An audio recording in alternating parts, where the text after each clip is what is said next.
Bom dia, graça e paz, oração do dia. Hoje vamos aprender carta aos Romanos 7, do 1 ao 13, mortos para a condenação da lei.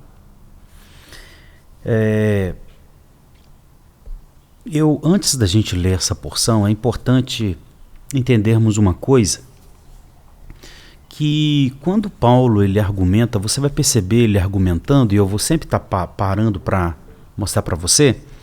Quando ele argumenta a respeito da lei, a gente tem que entender que ele está falando num contexto de uma pessoa que está aqui tentando ter mérito diante de Deus via práticas da lei. Esse é o contexto. Quando você vê Paulo falando a respeito da lei de um jeito assim, olha, a lei não é mais para nós, né? Nós morremos para a lei, entende? Esse é o contexto.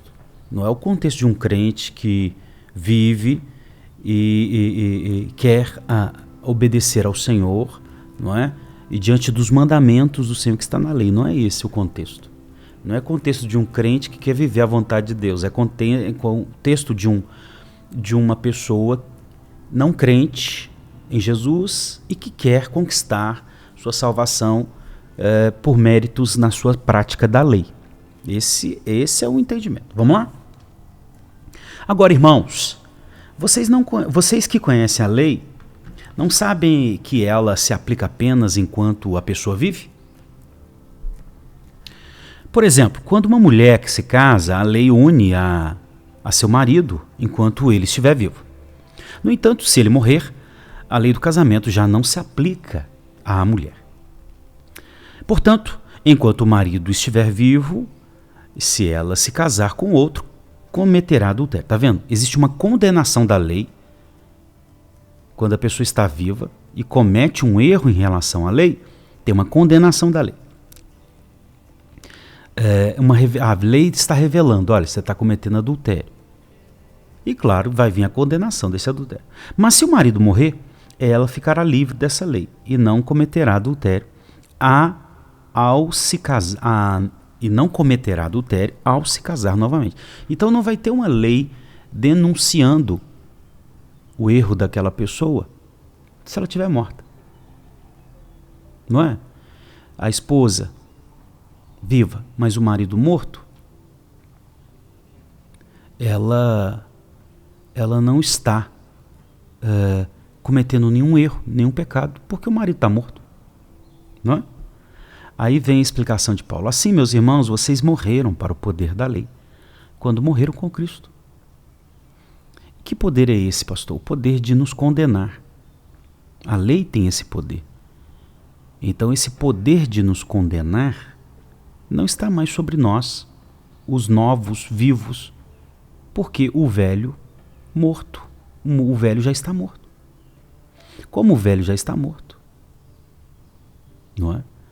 A lei, e esse novo, ele vive pela fé. O velho era acusado pela lei e morreu. E o novo vive pela fé. Ele não vive tentando conquistar sua salvação, porque a salvação foi conquistada em Jesus. E esse novo vive pela fé, confiante no que Jesus fez. O novo não vive tentando conquistar a salvação. Ele já tem. E o velho morreu. Morreu por quê? Porque morreu com Cristo. Como resultado, podemos produzir uma colheita de boas obras para Deus. Então, já que eu estou morto para a condenação da lei e eu vivo pela fé, eu posso, então, produzir muitos bons frutos a Deus. 5. Quando éramos controlados pela natureza humana, desejos pecaminosos atuavam dentro de nós. E a lei despertava esses desejos maus, que produziam uma colheita de obras pecaminosas, cujo resultado era a morte. Uma pessoa que tenta ser salvo pela lei,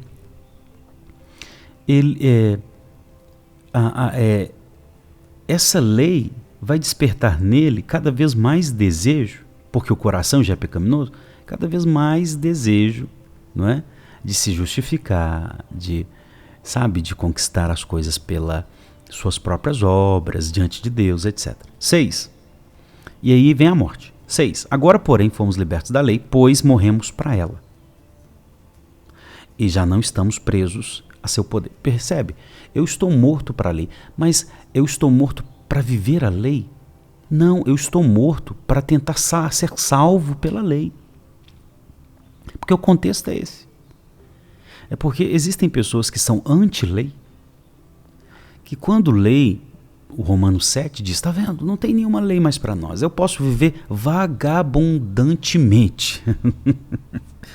Eu posso viver uma vida vagabunda diante de Deus. Desculpe, o termo é forte. Eu posso viver porque não tem lei mais para mim. Não é isso que o texto está dizendo. A lei não tem mais poder sobre mim. Não é? Eu não estou preso mais sob o poder da lei. Mas então, o contexto é de alguém que está tentando ser salvo pela lei. E essa pessoa não existe mais. Ela está morta. Existe uma pessoa viva, nova, viva, que vive pela fé. Mas a lei, por essa pessoa que vive pela fé, para os crentes, a lei não é para ser salva, a lei é para cumprir a vontade de Deus, agradar a Deus. Agora, sem Jesus, as pessoas tentam usar a lei para ser salvo. E não, o poder da lei não está mais sobre nós, ela não pode mais nos condenar. Agora, porém, fomos libertos da lei, pois morremos para ela. Já que estamos mortos, não tem mais condenação da lei sobre nós. E já não estamos presos a seu poder. Podemos servir a Deus, não da maneira antiga. Qual que é a maneira antiga de servir a Deus? Tentando ser salvo pela lei, obedecendo a letra da lei. Mas da maneira nova, vivendo no Espírito. O que é viver no Espírito? É essa capacitação do Espírito de confiar em Jesus e viver a lei não para ser salvo, mas para gerar boas obras, para glorificar a Deus. Está vendo a diferença? 7. Por acaso eu estou dizendo que a lei é pecaminosa? Ele mesmo responde, claro que não. Na verdade, foi a lei que me mostrou o meu pecado. Então, a propósito da lei é revelar nosso estado de rebeldia. Eu jamais saberia que a cobiça é errado se a lei não dissesse, não cobiça. Mas o pecado usou deste mandamento para despertar dentro de mim todo tipo de desejo cobiçoso. Por quê? Porque eu sei que estou errado. E aí o que acontece? Eu quero, por minhas obras, tentar mudar essas coisas. Eu quero conquistar mérito diante de Deus. Então, o desejo cobiçoso de querer, foi revelado que eu peco. Agora eu quero, por minhas obras, mudar isso. Eu quero, por minhas obras, conquistar a salvação diante de Deus. E aí, esse mandamento vai gerando esse desejo cobiçoso em mim. Se não houvesse lei, o pecado não teria esse poder. Esse poder de quê? De gerar esse desejo cobiçoso de eu querer ser salvo pela lei. 9. Houve um tempo em que eu vivia sem lei. No entanto, quando eu tomei conhecimento do mandamento, o pecado ganhou vida, claro, porque foi revelado, não é? A minha rebeldia, os meus atos rebeldes, foi revelado. E aí então eu morri. Eu morri por quê? Porque de fato é o resultado, né, do pecado. Eu tenho consciência que eu peco e também agora eu tenho consciência que eu serei condenado com a morte. Assim eu descobri que os mandamentos da lei, que deveriam trazer vida, trouxe, em vez disso, morte. Claro, porque eu sou pecador. 11. O pecado se aproveitou desses mandamentos e me enganou.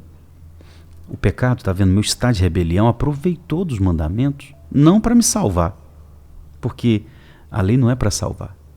Ele, na verdade, ele aproveitou essa rebelião, sabendo dos mandamentos, na verdade, aproveitou para me matar. 12. Isso, porém, só demonstra que a lei em si, ela é santa, e santos, justos e bons são os mandamentos. Mas, então a lei é boa, foi responsável pela minha própria morte? Claro que não. O pecado usou o que era bom para me condenar à morte. Então, está ali a lei. Ela revela o meu estado pecaminoso? Na verdade, ela não só revelou o meu estado pecaminoso, mas também revelou a minha condenação, que é a morte. Veamos com isso como o pecado é terrível, usando os bons mandamentos de Deus para os seus próprios fins perversos. Esse é o meu estado de rebelião. A lei sendo boa, mesmo assim, o meu estado de rebelião faz com que os mandamentos, para mim, sejam ruins. Pastor, como solucionar isso? Antes de tudo, é sabendo que a lei, ela não serve para te salvar, mas ela serve para revelar que você está numa situação que precisa de salvação. Quem sabe você que está me ouvindo aí, ouve os mandamentos da lei e aí você olha para si e fala, eu não consigo cumprir isso. E é verdade, você não consegue mesmo não. Ninguém. 100% ninguém. Então, ao invés, alguns, aqui no caso de Paulo, ele está dizendo o seguinte, alguns, quando olham para a lei, eles tentam ser salvos pela lei e não conseguem. Outros, quando olham para a lei, veem que na verdade não conseguem cumprir a lei. Aí eles mergulham nas coisas erradas. Mas a lei, ela só veio revelar o seu estado. Na verdade, a lei veio te empurrar para a graça. É isso. A lei nunca teve o propósito de salvar ninguém. Ela teve o propósito, foi de revelar o caráter de Deus e nossa pecaminosidade, nossa rebelião. Pastor, o que eu tenho que fazer agora? Agora, nesse momento, quando você ouve, olha, não adulterarás e adultera, não mentirás e mente, não cobiçarás e cobiça. Quando você vê todos esses mandamentos, ao invés de você tentar ser salvo praticando as obras da lei, ou mergulhar no pecado, eu te convido a você confiar em Jesus. Ir para os braços de Jesus. Confiar que Ele na cruz do Calvário pagou seus pecados e que Ele ressuscitou e te dá uma nova vida, condições de viver uma nova vida. É isso que a lei faz com a gente. A lei, na verdade, nos empurra por os braços da graça. Vamos orar. Senhor, obrigado por hoje. E que hoje, ó Deus, tenha sido um aprendizado importante para todas as pessoas que estão nos ouvindo agora e que a lei, de fato, leve cada um para os braços da graça. Senhor, eu estou morto. O velho Renato está morto. Hoje vive um novo Renato, um novo Renato que vive pela fé. A lei, eu não uso ela para tentar ser salvo. A lei, na verdade, ela é usada por mim, ou os mandamentos vividos por mim, para te glorificar. E essa pessoa que estava tentando viver a lei para ser salvo, ou até mesmo abandonou todo tipo de vivência da lei porque viu que não consegue, que hoje corra para os teus braços. E seja um novo homem, uma nova mulher de fé, sabendo que os pecados já foram pagos na cruz e agora vive a lei, querendo te glorificar. Bendito seja o Senhor para todo sempre. Ó Deus, que a bênção do Senhor esteja sobre esse lar. Em o nome de Jesus. É a minha oração. Amém e amém. Amém? Amanhã, 5 da manhã, oração do dia, tá bom? Graça e paz. Deixa o joinha para aumentar o alcance dessa plataforma. Compartilhe com quem você ama, nos comentários, conversa com a gente. E se inscreva se for a primeira vez. Deus abençoe e graça e paz.